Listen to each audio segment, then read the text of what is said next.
Paper leak के खिलाफ देश के प्रधानमंत्री नरेंद्र मोदी का पूरा एक्शन प्लान TV9 भारतवर्ष पर हम आपके सामने रखने जा रहे हैं, क्योंकि कई बड़े और अहम फैसले सरकार की तरफ से लिए गए हैं। पेपर लीक को आने वाले वक्त में रोका कैसे जाए, दोषियों को कैसे सख्त से सख्त सजा मिले, इसका पूरा प्रावधान कैसे किया गया है, प्लान क्या है सरकार का, पूरी डिटेल आपके सामने होगी। देर रात पीएम मोदी ने एक वीडियो संदेश जारी किया है। पेपर लीक के खिलाफ कड़े कानून बनाएंगे, ये खुद प्रधानमंत्री ने कहा।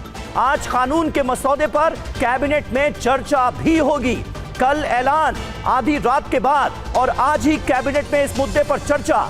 जल्द से जल्द बिल को संसद में पारित कराने का प्रयास किया जाएगा, ये पीएम मोदी ने भरोसा दिलाया। पेपर लीक कोई मामूली विषय नहीं है, ये कहा। पेपर लीक के गुनहगार जेल में बंद हैं, आने वाले वक्त में सख्त कानून की तैयारी है। सुनिए प्रधानमंत्री मोदी को। मैं जानता हूं कि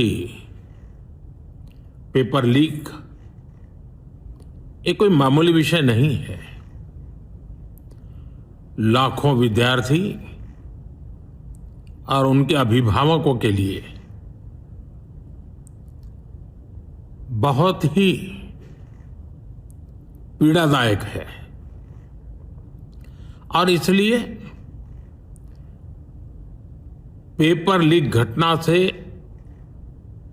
अब तक पिछले 2.5 महीनों में अनेक विविध कदम उठाए गए। गुनहगारों को पकड़ा गया है, वे जेल में पड़े हैं। हमारा सबसे महत्वपूर्ण जिम्मा था कि विद्यार्थियों का 1 वर्ष बर्बाद न हो।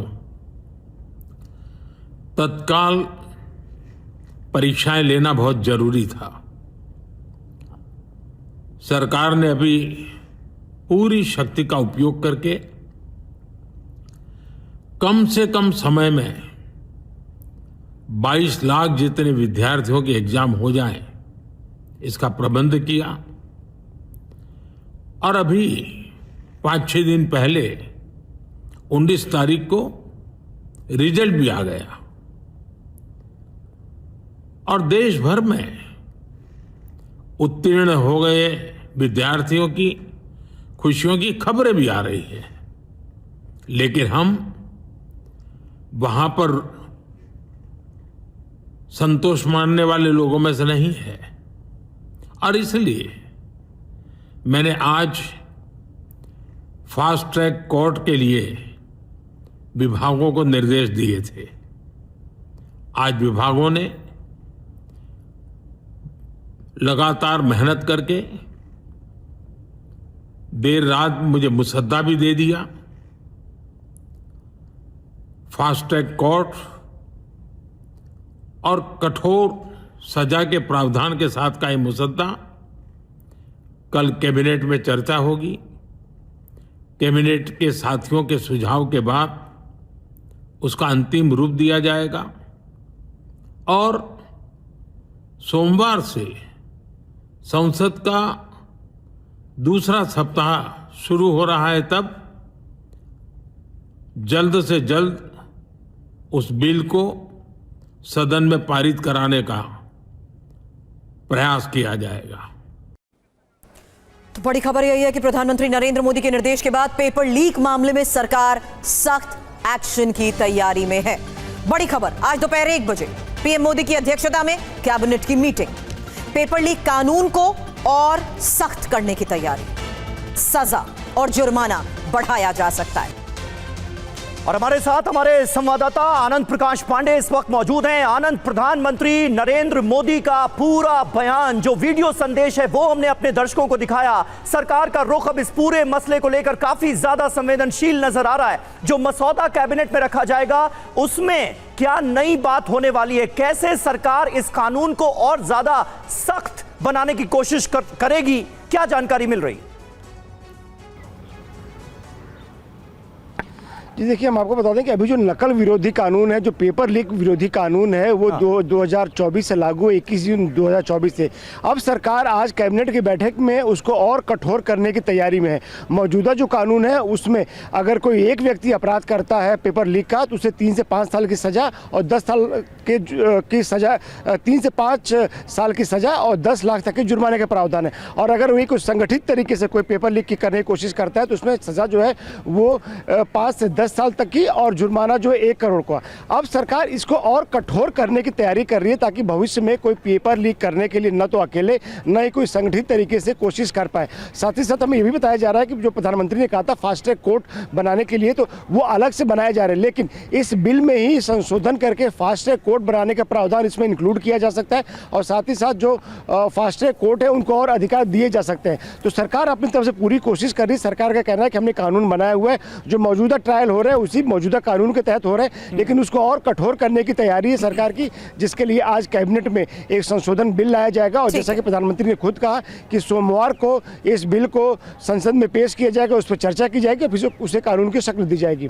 वरिष्ठ पत्रकार हर्षवर्धन जी भी इस वक्त हमें ज्वाइन कर चुके हैं। और हर्षवर्धन जी, सरकार के इसी एक्शन प्लान को देखते हुए सबसे बड़ा सवाल इस वक्त यही है कि सरकार ये साफ संदेश दे रही है कि कार्रवाई होगी, सख्त नियमों के तहत किसी को नहीं बख्शा जाएगा। देखिए, मुझे लगता है सबसे पहले तो ये कि प्रधानमंत्री नरेंद्र मोदी स्वयं आए, इसकी बड़ी सख्त जरूरत थी। और मैं एक लाइन में कहूंगा कि देर आए, लेकिन इसके आगे ये भी कहूंगा कि दुरुस्त आए, क्योंकि देश में लोकतंत्र में सबसे ऊपर बैठा हुआ व्यक्ति अगर किसी भी समस्या को वो गंभीरता से देख रहा है और उसके समाधान के लिए तैयार है, तो मुझे लगता है इससे बेहतर तरीका नहीं हो सकता। दूसरा, जब आप देख रहे हैं कि प्रधानमंत्री नरेंद्र मोदी आपको टाइमलाइन बता रहे हैं कि हमारे लिए पहले परीक्षा कराना महत्वपूर्ण था, और उसके बाद वो कह रहे हैं कि हम आपकी सारी जितनी समस्याएं हैं, जितनी चिंताएं हैं, उनसे वाकिफ हैं, उसको लेकर काम कर रहे हैं। और बहुत, जिसको कहें सिर्फ फास्ट ट्रैक, वो अदालतों का मसला नहीं है, फास्ट ट्रैक में ये कानून का ड्राफ्ट यानी मसौदा भी तैयार किया गया, जिसको कैबिनेट अप्रूवल के बाद सदन में रखा जाएगा। अब एक बड़ा सवाल है, क्या जो लोग ये कह रहे हैं, चाहे वो सीजेपी के लोग हों या फिर विपक्षी पार्टी के लोग हों, अब वो सदन में आकर ये कड़ा से कड़ा कानून बने,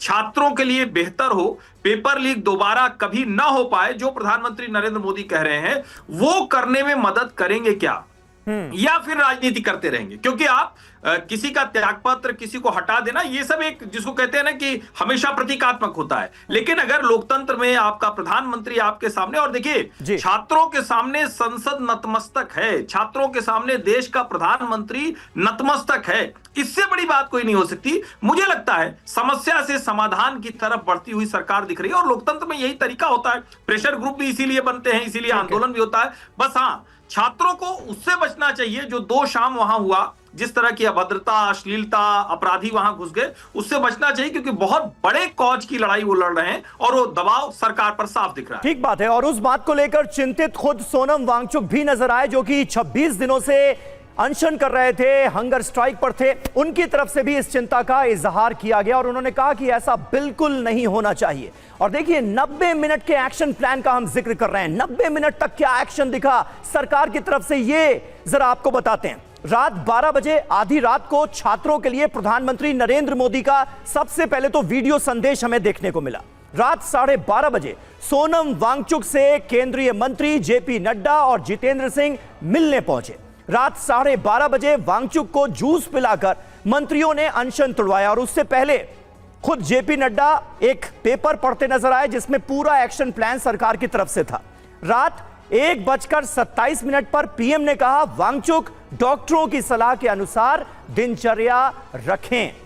आनंद प्रकाश पांडे हमारे साथ इस वक्त मौजूद हैं। आनंद, ये 90 मिनट का एक्शन प्लान जिसकी डिटेल हमने अपने दर्शकों को दी, इसके सामने आने के बाद और जो अब एक्शन लेती हुई सरकार आने वाले वक्त में नजर आ रही है, जो बताया जा रहा है, उससे आंदोलन पर कितना असर पड़ेगा? जी देखिए, आपने तो 90 मिनट का एक्शन प्लान बताया, लेकिन हम आपको बता दें कि पिछले 3-4 दिन से जहां एक तरफ गृह मंत्री अमित शाह लगातार जो जितने भी सिक्योरिटी एजेंसीज है, फोर्सेज है, उनके अधिकारियों से लगातार संपर्क में थे। उनको ये निर्देश दिए गए थे कि आप बल का प्रयोग नहीं करना है, जरूरत पड़े तो कम से कम प्रयोग करना है। तो लॉ एंड ऑर्डर पूरा अमित शाह देख रहे थे। किरेन रिजिजू जो है कैसे पॉलिटिकल पार्टीज को, अपोजिशन पार्टीज को एंगेज करना है उनको देख रहे थे। अर्जुन मेघवाल की ड्यूटी लगाई की थी चंद्रशेखर से बात करने के लिए, आज़ाद समाज पार्टी के, क्योंकि ये माना जा रहा था कि जो जंतर मंतर पर जो भीड़ जुटी हुई है उसको पीछे से चंद्रशेखर जो है उनके कार्यकर्ता उसको सपोर्ट कर रहे हैं, उसमें शामिल हो रहे हैं, तो चंद्रशेखर को समझाने की कोशिश की गई। तो ऐसे में हम आपको बता दें कि सरकार कई मोर्चों पे काम कर रही थी और अब जाके सरकार को लग रहा है कि बात अब बनती हुई नजर आ रही है। और आज 12:30 बजे जो बैठक होने वाली है, सरकार को उम्मीद है कि सरकार ने पिछले 24 घंटों में जो कदम उठाए हैं वो जब प्रतिनिधियों के सामने रखेंगे, सीजेपी के प्रतिनिधियों के सामने, तो उनको भी लगेगा कि सरकार को ठोस कदम उठाने के बाद हमारे सामने आई है। और कल जैसे जेपी नड्डा ने भी कहा सोनम वांगचुक के सामने कि 20 तारीख को जो शांतिपूर्वक प्रदर्शन कर रहे थे उनके खिलाफ कोई भी केस दर्ज नहीं किया जाएगा। और साथ ही साथ जिन नीट के चलते जिन बच्चों ने सुसाइड किया है उनके परिवार वालों को कंपनसेशन भी दिया जाएगा। तो ऐसे में जो मुख्य मांगे थी, अगर एक मांग को अब छोड़ दिया जाए, धर्मेंद्र प्रधान के इस्तीफे को छोड़कर, तो बाकी सारी मांगे सरकार ने मान ली है। और सरकार ने आगे भी बताया कि आगे भी आपकी बात मानने को तैयार है, बशर्ते आप बातचीत की टेबल पर आइए। सरकार ने जितने भी अभी स्टेप्स किए हैं उसको आप देखिए और समझिए, सरकार की मंशा को समझने की कोशिश करिए।